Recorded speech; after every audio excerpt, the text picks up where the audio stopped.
Thanks for viewing this video. My name is Charles DeMatos. I am a retired lecturer from the University of the West Indies, St. Augustine campus, which is located on the island of Trinidad. This video and further videos are possible only because of continuing support from the university, which has provided me with a workspace and other resources. These videos are on selected topics in mathematics.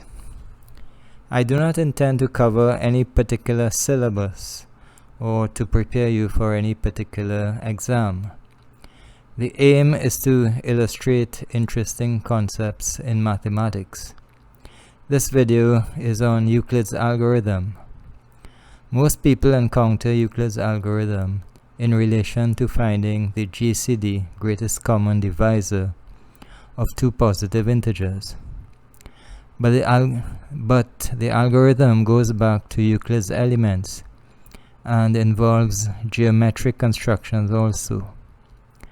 Euclid used line segments in his constructions, but we will use rectangles. My videos will use PowerPoint slide presentations, and I intend to use the features of PowerPoint to illustrate my ideas.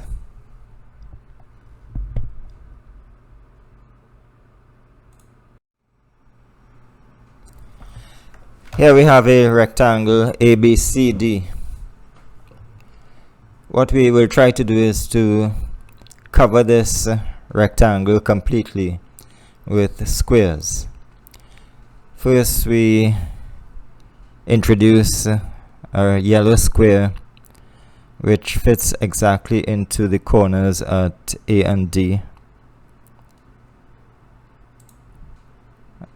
So it fits exactly into these two corners, and it's a square, meaning all four sides are equal. The remaining uncovered portion we can cover partially with another yellow square, and we still have a residual uncovered portion to the right of that. We cannot fit another yellow square into this uncovered area. It will exceed the boundary, but we can fit a smaller green square into this remaining area. This green square is smaller than the yellow squares, and it still leaves a residual uncovered area at the top. Again, we can use a smaller square. This blue square will fit into the corners, and another blue square will fit into that remaining area. And finally, a third blue square will cover the entire area exactly. So the entire area ABCD is covered by these squares. Now, if we take the side of a blue square as our unit, then this green square can be measured. The side of the green square is exactly 3 times the side of the blue square, because it fits 3 of these blue squares fit exactly along the side of the green square. So this green square you can think of as a 3 by 3 square. Now, what about the yellow square? Well, if you look at this vertical line, it consists of 1 blue square, which is our unit, and 3 of the same units. So that makes 4 units along this side. So this yellow square is a 4 by 4. Similarly, the green square, this other yellow square is 4 by 4. Now let's look at the ratio of these lengths AB and AD. AB consists of a yellow, and a green square. So the length of AB can be considered to be 4 plus 4 plus 3 units, which gives you 11 units, and AD is exactly 4 units. That's the width of the yellow square. So this ratio AB to AD is exactly 11 to 4. It's exactly the ratio of two whole numbers, two integers. And the Greeks had this idea of commensurable lengths. The ratio of two, we say two lengths are commensurable when the ratio of the two lengths is the same as the ratio of two numbers or two positive integers, as we have here. If two lengths can be measured by the same smaller length, then they are commensurable. This is another way of expressing the same idea here. In other words, AB and AD are exact multiples of this length, which is the side of the blue square. If we use the side of the blue square as our unit, we can measure AB and AD exactly as multiples of that length. So the ratio would be 11 to 4. Let's go on to another square, another rectangle, ABCD. And again, we try to cover the interior area with squares. We start off with a red square. Another red square will exceed the boundary, so we have to go to smaller squares. So this brown square can be fitted into this lower corner, and we try to fit squares into this remaining area. We can fit another brown square. We have a remaining area at the top. We cannot fit another brown square. We can fit a yellow square. Another yellow square will not fit, so we can fit a green square. And the remaining area at the top, we have to use a smaller square. We use a blue square and another blue square here. And this final blue square fits the entire area, covers the entire area exactly. So let's work backwards as we did before. You can think of the side of the blue square as a unit, then the green square measures 2 units by 2 units. Okay, because on this side, this green square can support exactly 2 blue squares.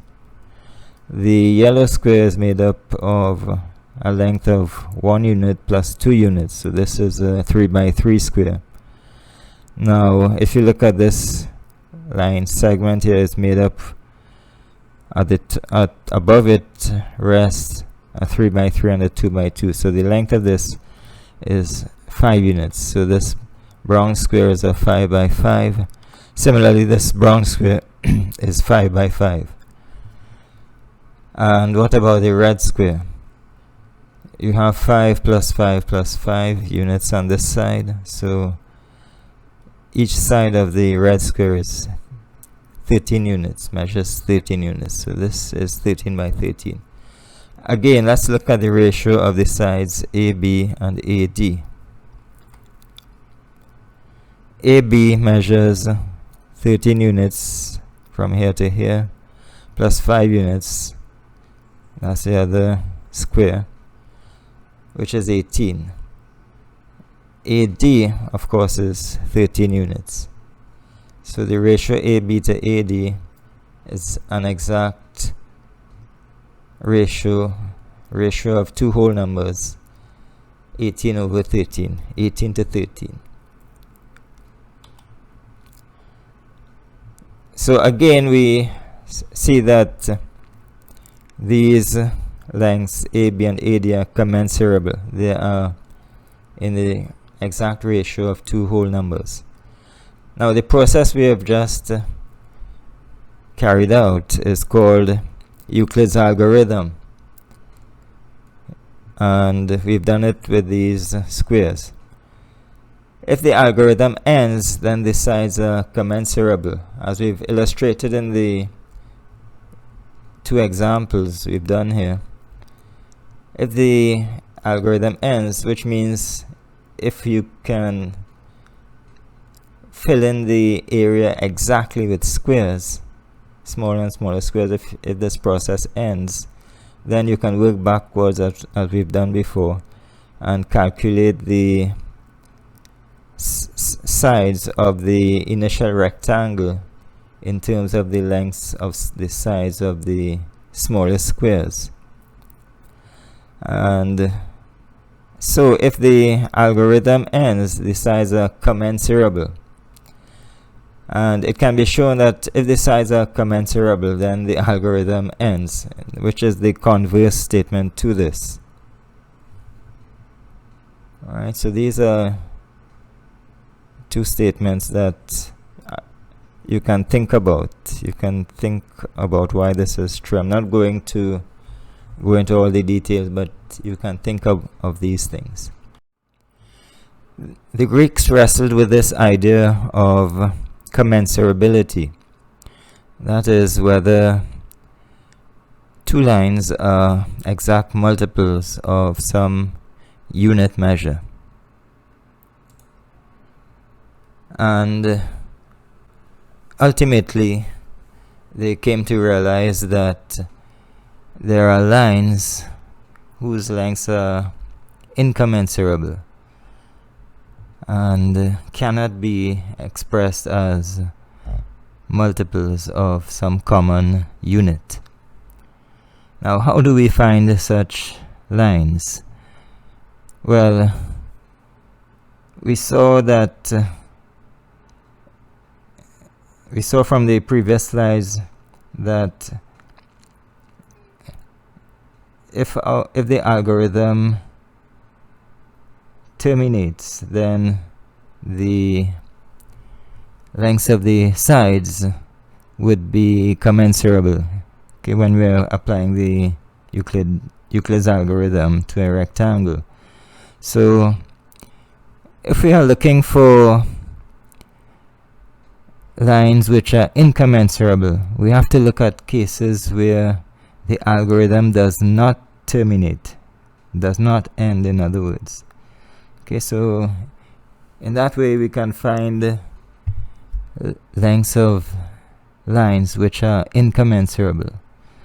Now, how do we find a case where the algorithm does not end? Well, this is one possibility.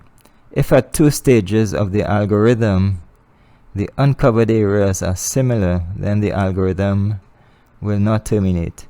In other words, once we have an uncovered area which is similar to the initial rectangle or to a previous rectangle, then we just have repetition because of the geometric similarity. Well, let's look at an example of this. So we have our rectangle ABCD as before. We fill in the left-hand portion here with a square, red square, filling in these areas, these angles exactly at A and D. And the uncovered area here is another rectangle EBCF. Now, if this rectangle EBCF is exactly similar to the initial rectangle ABCD, then the algorithm will repeat itself. Okay, because similarity, of course, means that the ratio of the sides is the same in both rectangles. In other words, the ratio AB to AD is the same as the ratio BC to BE here.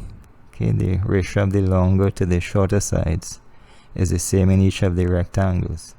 and for that reason the procedure will repeat. So for this rectangle ABCD, we'd be able to fit one square into that. The remaining area here, this rectangle, will be similar to the initial rectangle and also to the previous rectangle ABCD. So we'd be able to fit exactly one square into that rectangle GHCF. And again, things will repeat. In this remaining rectangle, we'll be able to fit exactly one square, that green square. And of course, there'll be a remaining rectangle left, which is similar to the initial rectangle. We'll be able to fit one square into that. Okay, IJC. And that point will form a rectangle.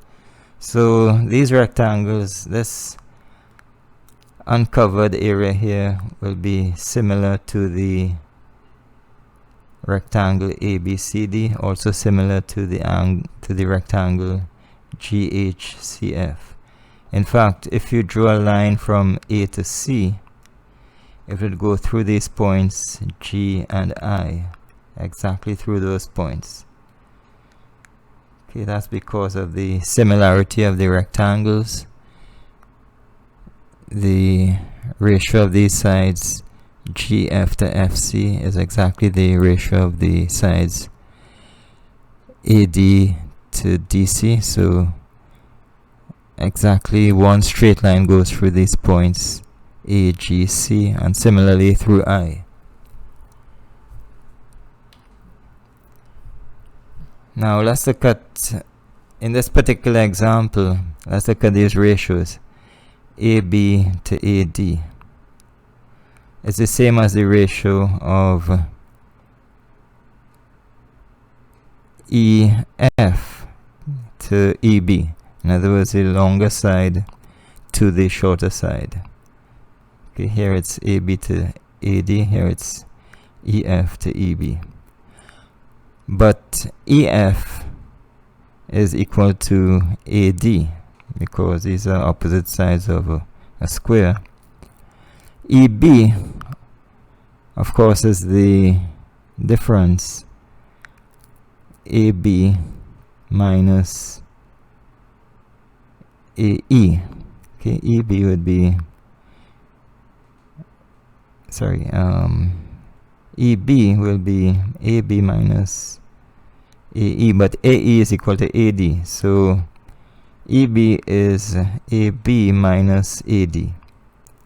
Alright, so we have this property of this rectangle here, AB to AD equal to AD to AB minus AD. Those ratios are equal.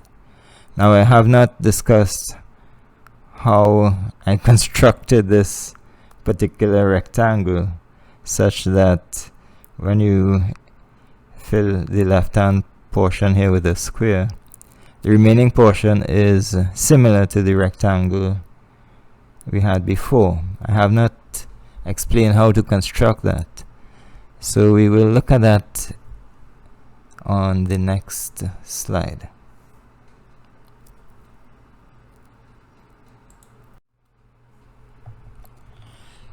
Here we have a horizontal straight line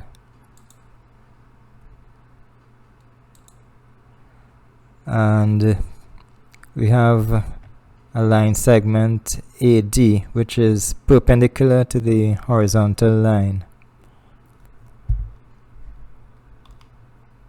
We locate a point D prime where the distance AD prime is equal to AD. Right, so this distance here is equal to AD. And we locate a point C, which is the midpoint of AD prime. So this distance from A to C is 1/2 of AD. Now, I'm not going to discuss the geometric constructions for bisecting a straight line. I urge you to look at videos on Euclid's elements. You'll find all of these constructions. But we'll continue. Now from D we draw a line to C. So we join these points C and D by a straight line, and with C as center and CD as radius, we draw a semicircle which meets the initial horizontal straight line at these points B and E.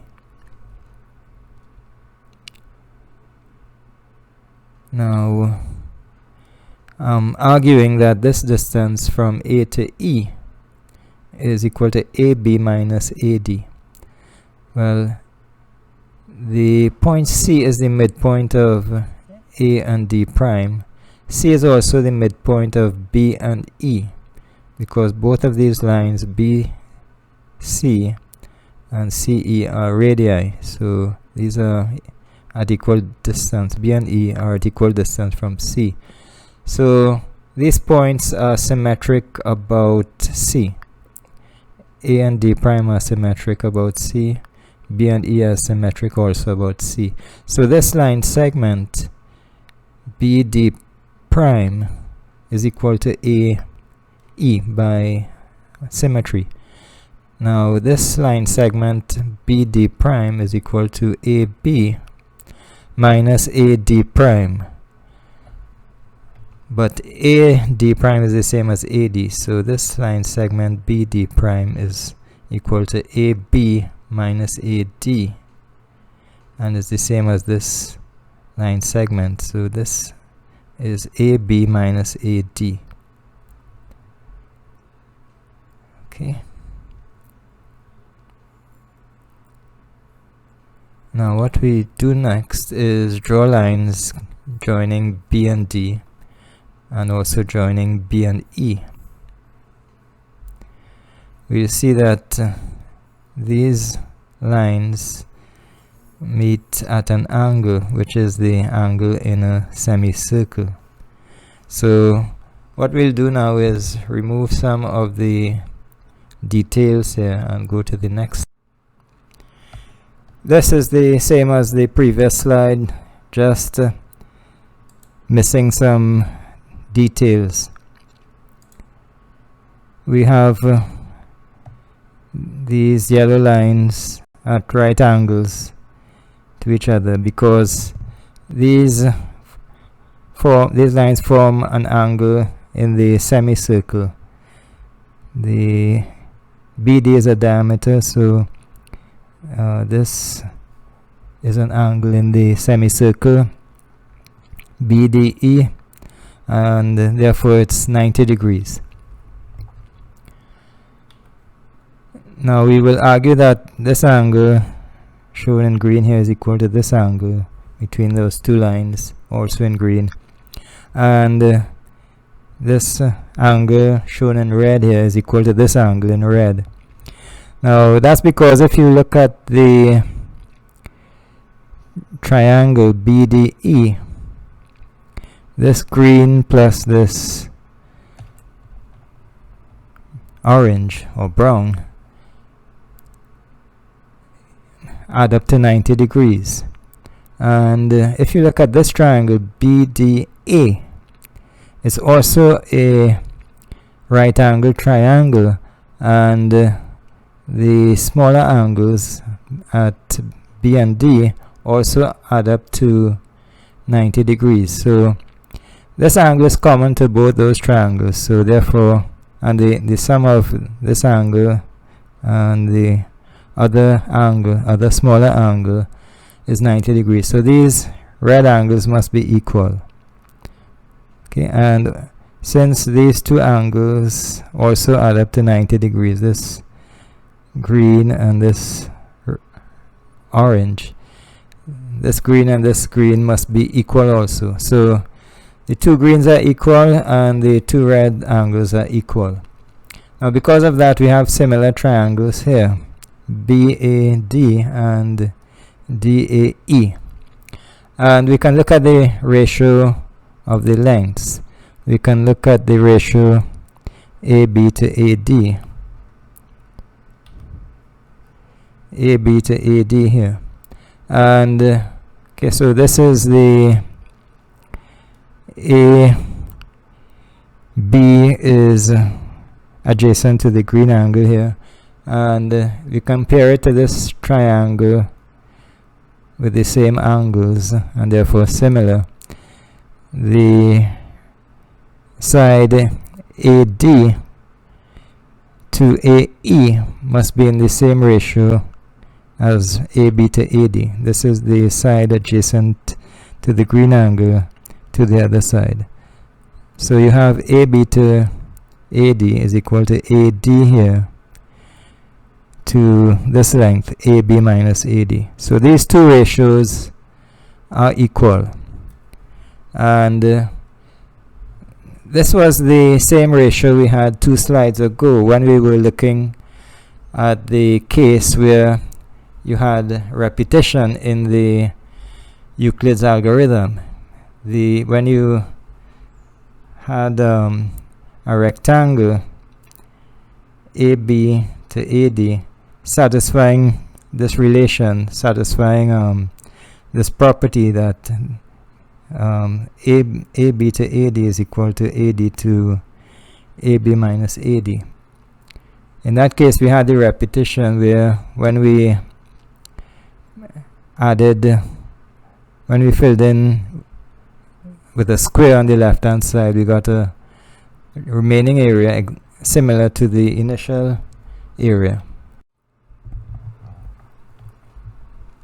On the previous slide, we showed how to construct lines with lengths satisfying this equation.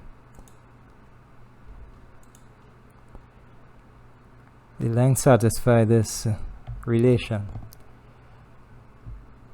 The ratio of these lengths AB to AD is called the golden ratio. And in modern language, what we say is that the golden ratio is an irrational number. But to the Greeks, what this meant was that the line segments A, B, and AD are incommensurable. Incommensurable meaning they are not multiples of some common length. So that if we were to construct a rectangle with these line segments AB and AD and applied Euclid's algorithm, it would continue indefinitely. We'd be able to fit a single square into the first rectangle. In the remaining uncovered area, we'd be able to fit exactly 1 square, and then in the remaining uncovered area, exactly 1 square, and then this green square, and we would have an uncovered area that's proportional or similar to the original rectangle, which means we could only fit 1 square into that, and we'd get a remaining uncovered area. So we'd never be able to cover this rectangle exactly with squares. There'd always be a remaining uncovered area. Alright, so in that uncovered area we can fit a blue square and keep going. So this is what the Greeks thought about. They thought about incommensurable lines, and this is just one example of that, the golden ratio. On the next slide, we will show how to use the golden ratio to construct a regular pentagon. Now let us look at this triangle ABD, which is an isosceles triangle.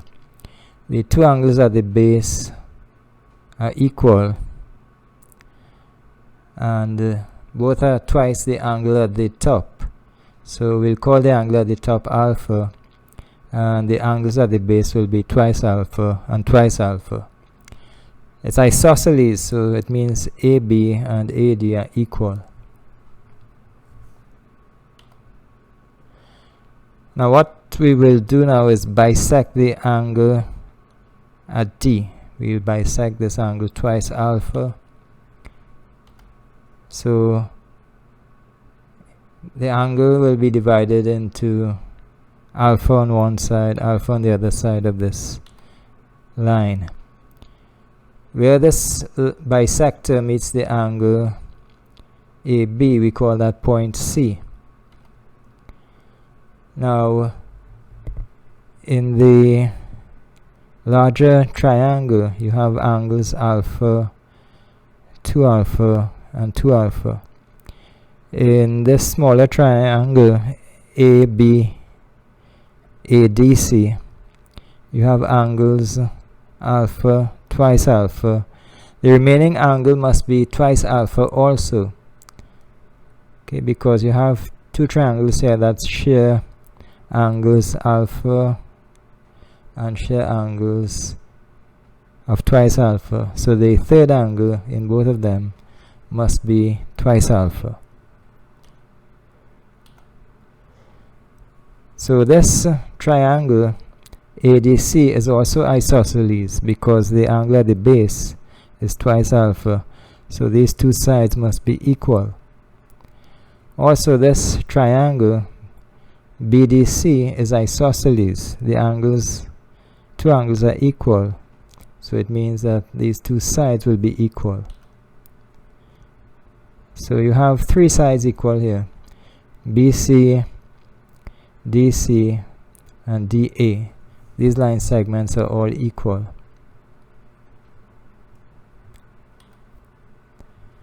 Now let's look at the ratio of AB to AD. AB is the longer side here, and AD is the base. Now, since you have a similar triangle ADC, the ratio AB to AD, as we had before, is equal to the ratio of AD to AC. In other words, the longer side AD to the base. Alright, so AD to AC equals AB to AD. Now AC is the difference between AB and BC. Okay, it's AB minus BC. And as we explained before, BC is equal to AD. All of these sides are equal. So we can replace the BC here by AD, and it gives us this equation: AB to AD equals AD to AB minus AD. It's the same ratio as we saw on the previous slide and on the slide previous to that. Okay, this was the relation that defines the golden ratio. Now we know how to construct two lines which are in the ratio of the golden ratio. So we know how to construct line segments AD and AB that are in the golden ratio, and therefore we know how to construct such a triangle. Okay, I had started off with the assumption that the angles here are alpha, twice alpha, and 2 alpha, but from the previous constructions we did, we know in a concrete way how to actually construct this triangle of this form by using line segments that are in the golden ratio. One application of this triangle, of course, is to construct a regular pentagon. Now, on the side BD here, we duplicate this triangle BDC.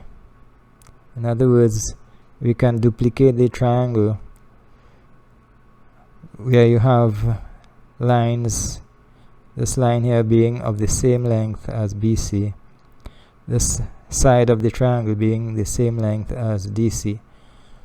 And you can look at videos showing geometric constructions of duplication of triangles, how to duplicate triangles. I'm not going into that here, but it's a straightforward compass method of locating this point and duplicating the triangle on this side. So these two sides are equal in length to these two sides.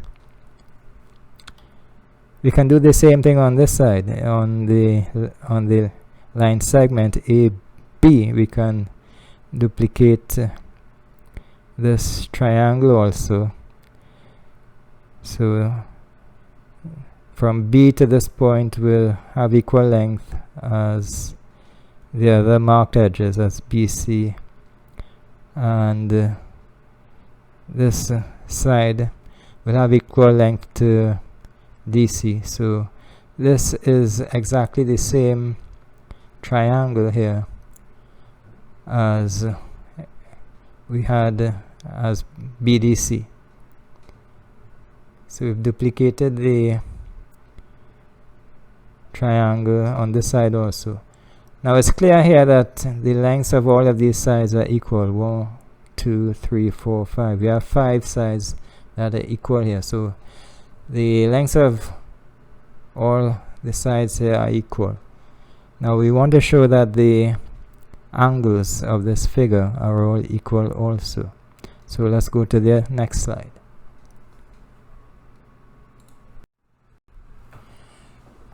We'll continue here from the last slide.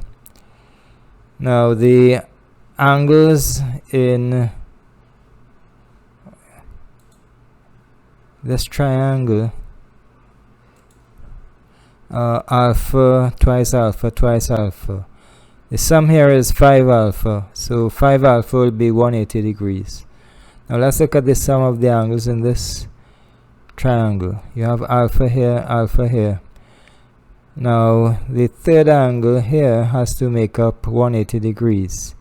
So remember, the sum of the angle 180 degrees is 5 alpha. So if you have alpha here and alpha here, then you have to have 3 alpha here to make up the 5 alpha. Okay, 3 alpha, alpha and alpha make up the 5 alpha, which is 180 degrees.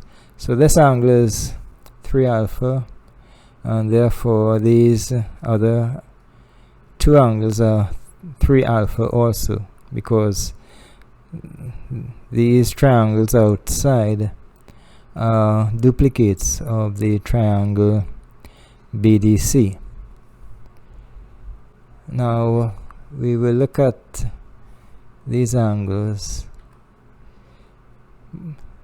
Okay, this angle is alpha, this angle is alpha because you have a duplicate of the triangle BDC where the angles, the smaller angles are alpha, and this angle is alpha also, and this angle is alpha again because this triangle on the outside is a duplicate of the triangle BDC, and also on this side you have alpha here and alpha here.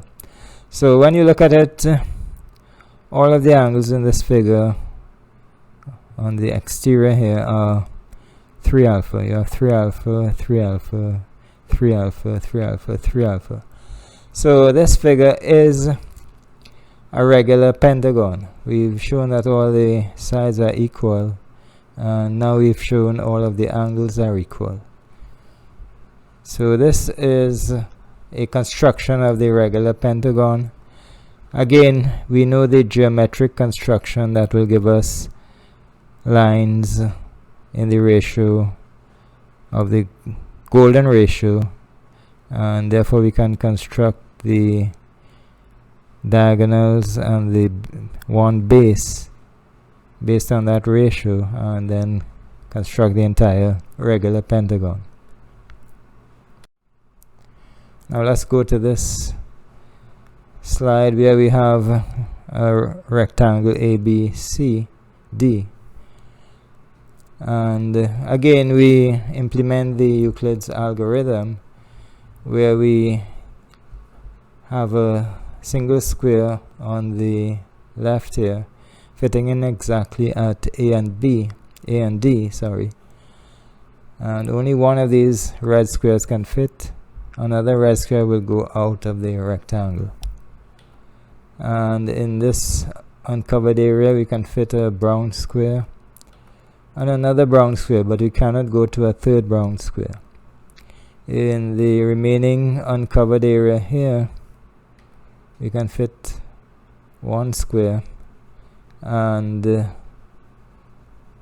in this situation the remaining uncovered square here, uncovered rectangle here, is similar to the initial rectangle ABCD. Okay, so I'm assuming that this happens, that when we reach this stage, this uncovered area is similar, in other words, has the same proportions as the initial rectangle ABCD. So a straight line from A to C will pass through this point, this corner of the green rectangle. It will intersect with that corner of the green rectangle. Now what we do, we duplicate the rectangle ABCD right below it. Okay, so on AB you have this rectangle that is exactly equal to ABCD. Now what I'm saying is that the distance here from this corner to this corner of the brown rectangle is exactly equal to the width of the initial rectangle. In other words, it's exactly equal to AB.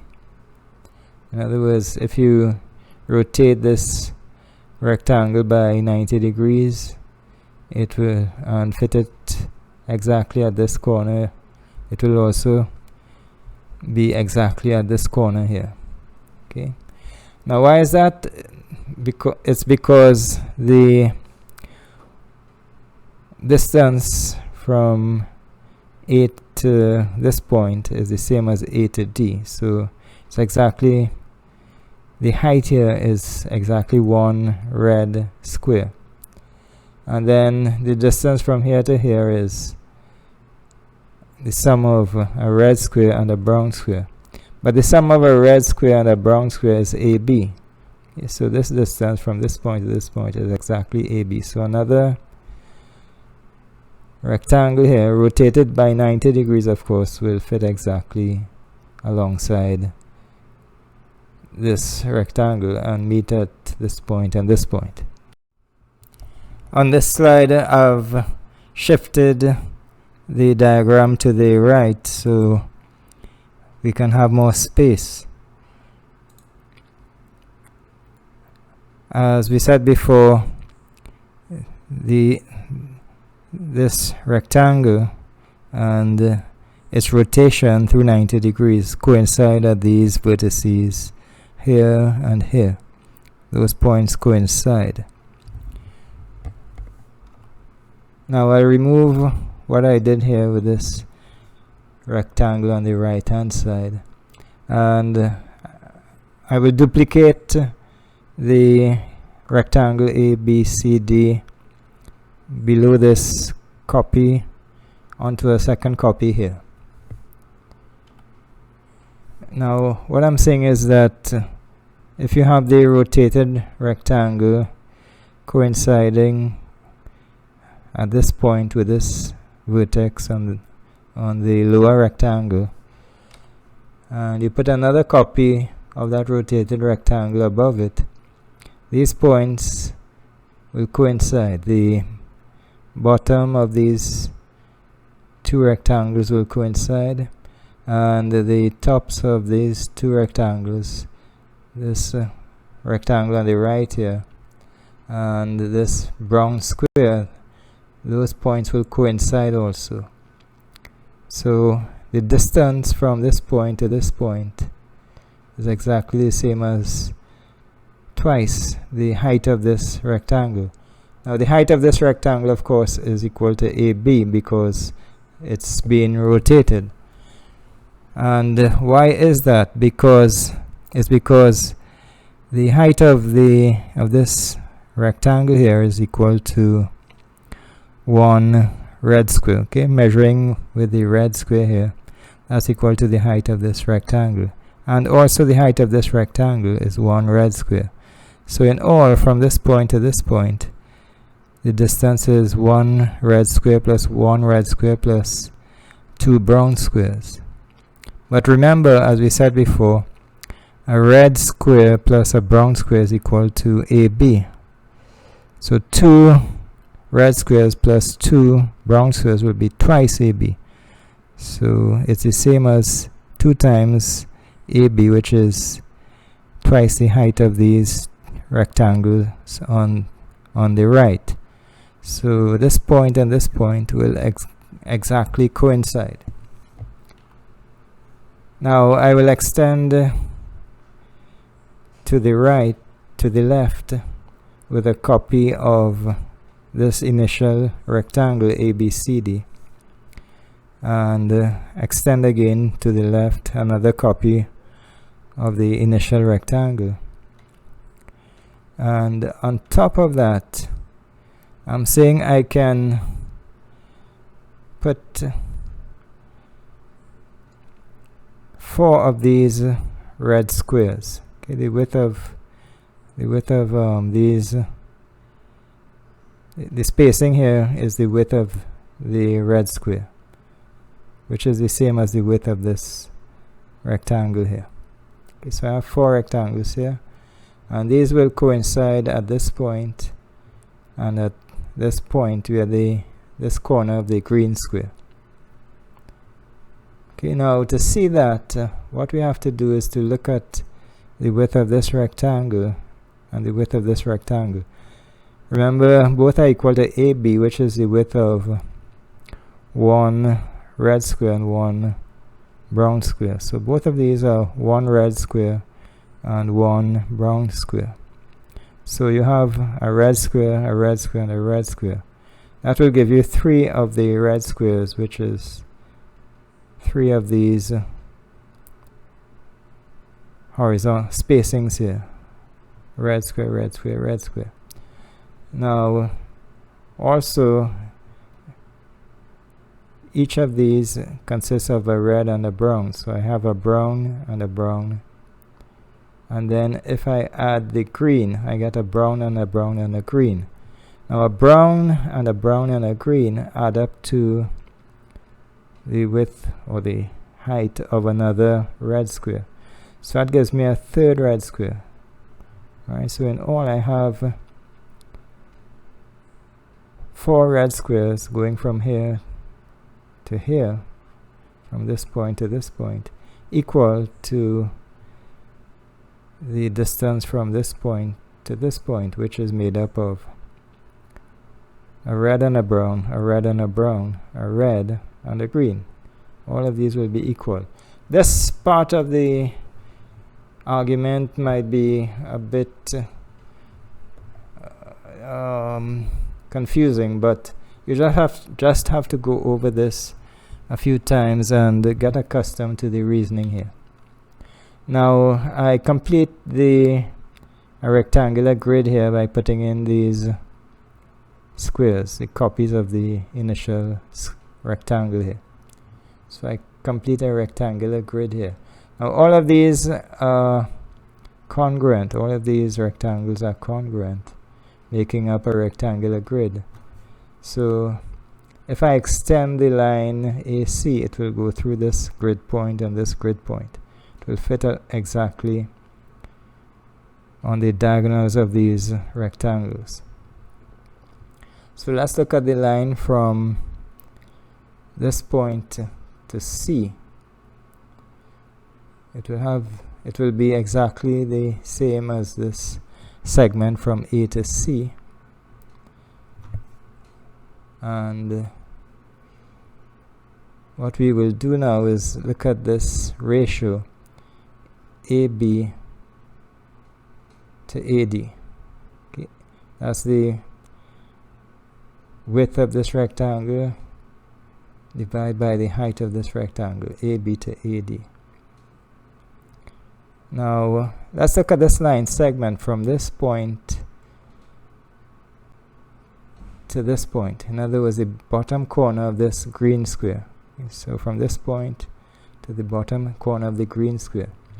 And let's look at the ratio of the horizontal distance to the vertical distance. Okay, the horizontal distance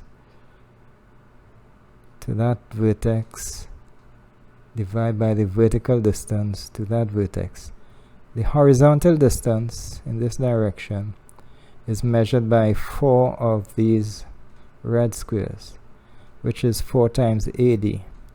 So it's 4 times AD, and the vertical distance from this point, when you're going from here to here, is the same as going from here to here vertically, which is twice the height of these two rectangles, which is twice AB. So this ratio AB to AD,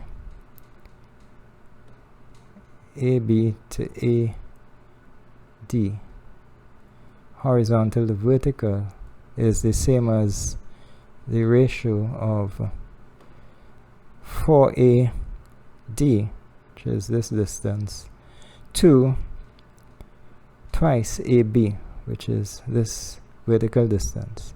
So you have this relation, ratio AB to AD equals 4AD to twice AB. And of course that simplifies to AB to AD equals twice AD to AB.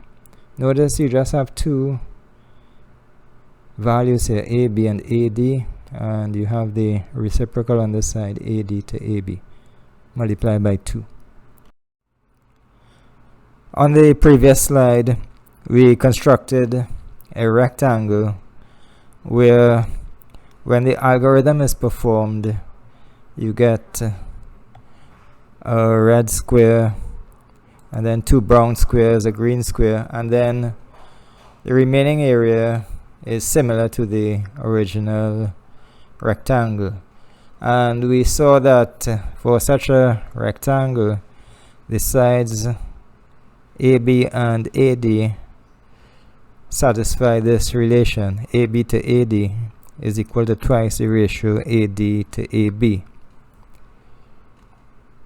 Now, what we will show now is a construction of such a rectangle.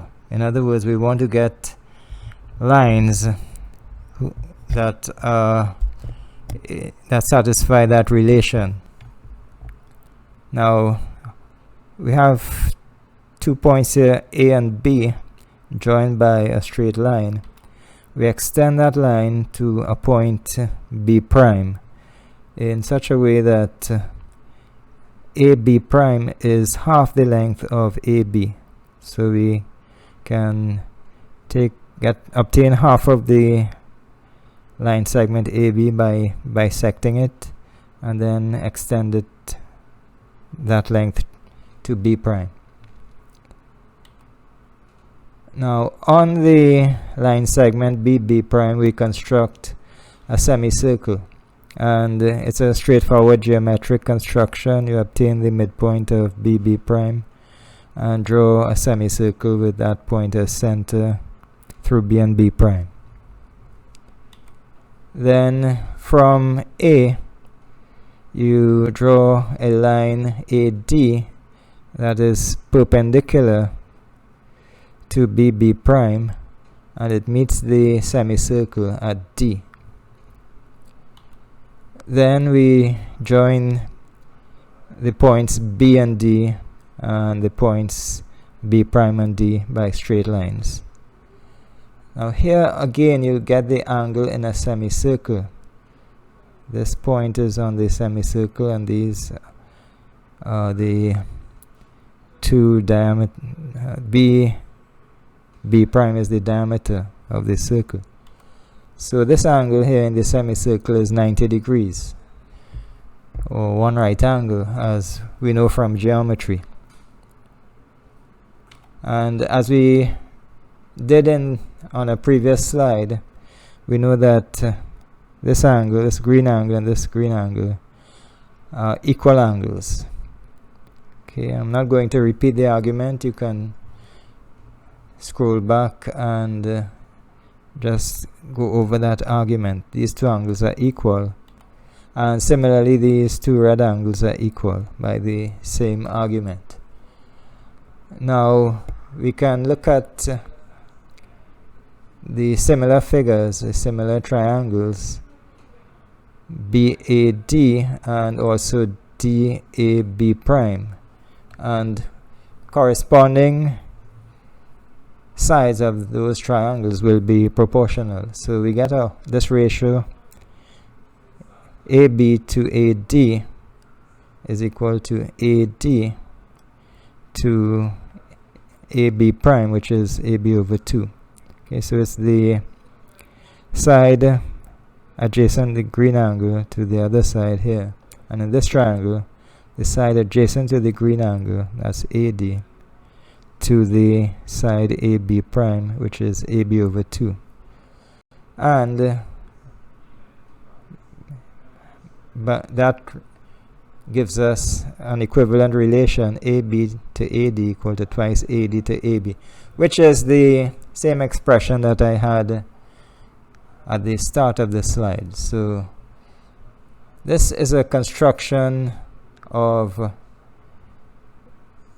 lines AB and AD that are in the correct ratio, in this ratio, satisfying this relation, which was used in the previous slide to construct a rectangle where Euclid's algorithm does not terminate.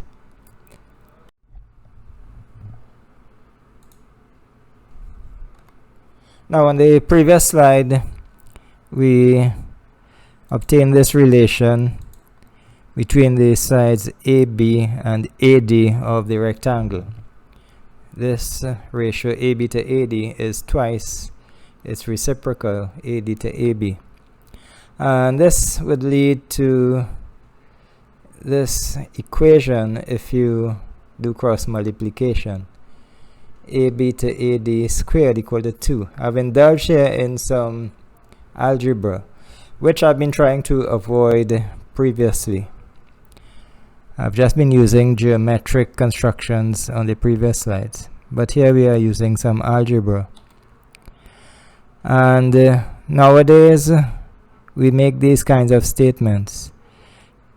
We have shown that the golden ratio is irrational. In the first example, where the algorithm does not terminate, we obtain a relation between the sides. The ratio was called the golden ratio, and since the algorithm does not terminate, those two lengths are incommensurable.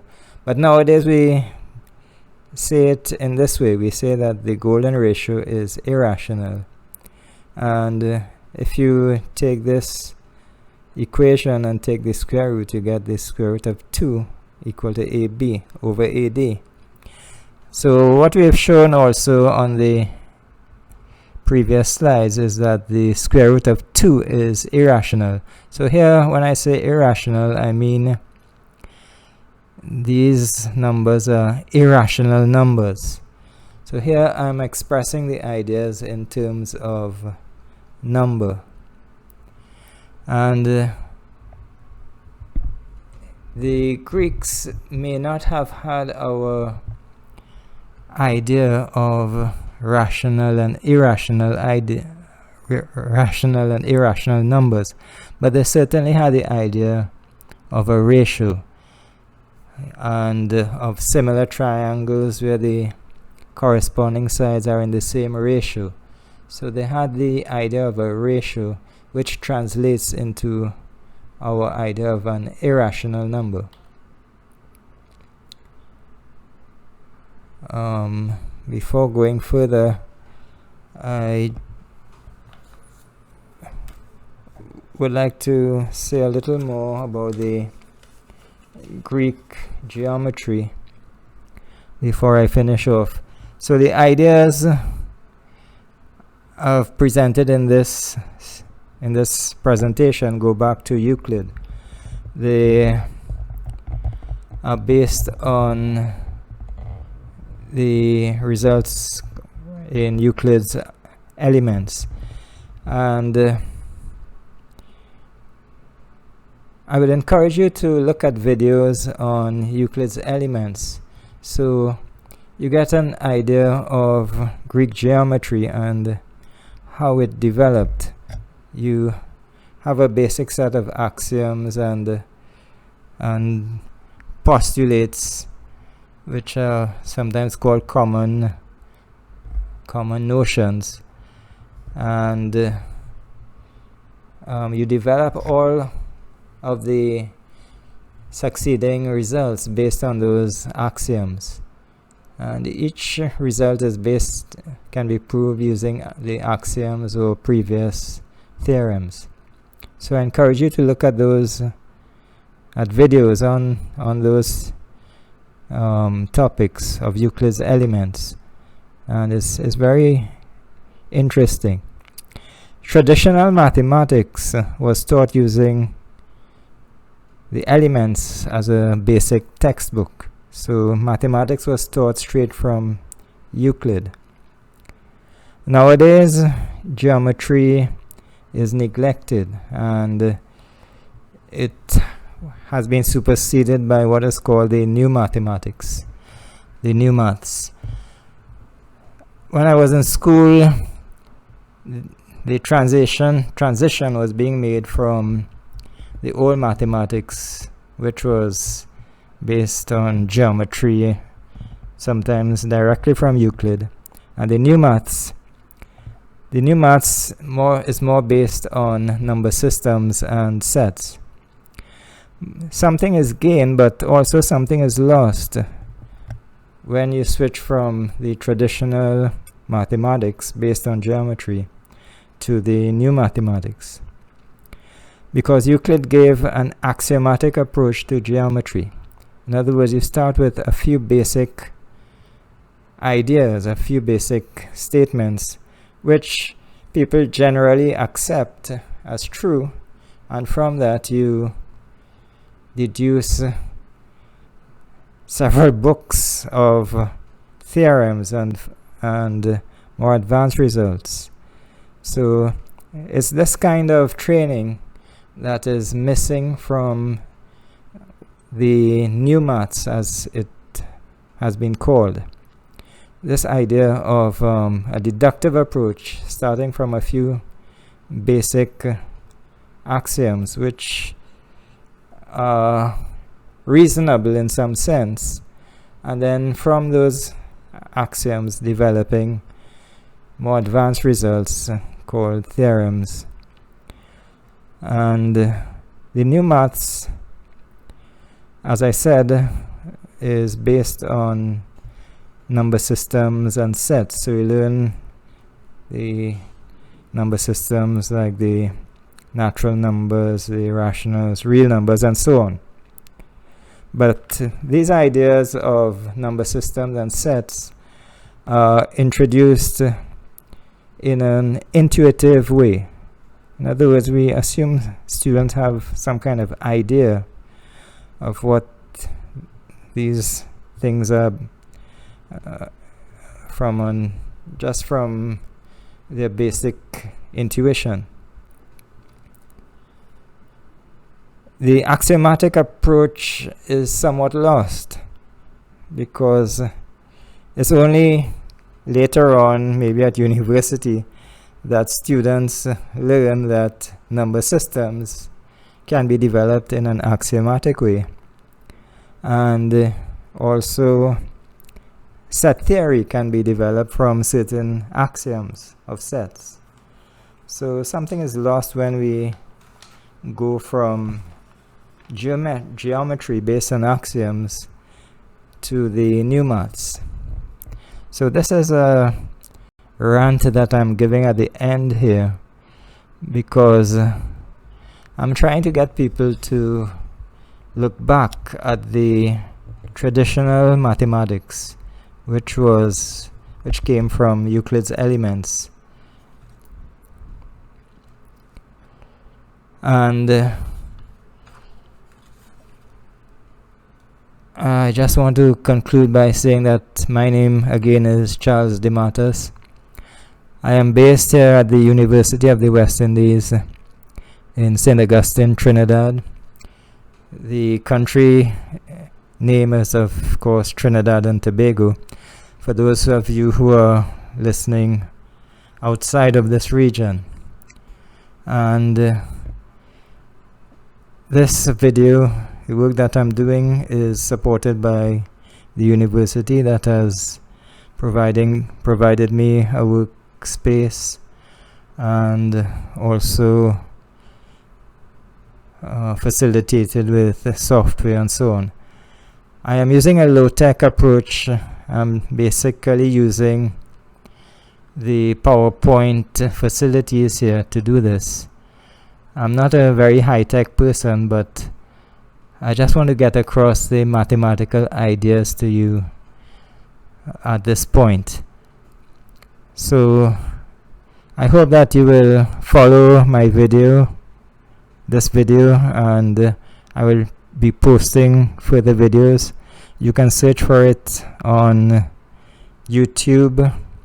Look for my name and the University of the West Indies also, and search for those names. I want to continue this work and go on to further topics, try to develop other insights into mathematics. So I hope you enjoyed this video. I'm not giving you a very short video. It may require you going back and forth and getting a good grasp of the information before you continue to the end. So making this video not too elementary, but a bit challenging for everyone who is interested. Okay, so I will end here and hopefully get this onto YouTube very quickly. Thank you for your attention.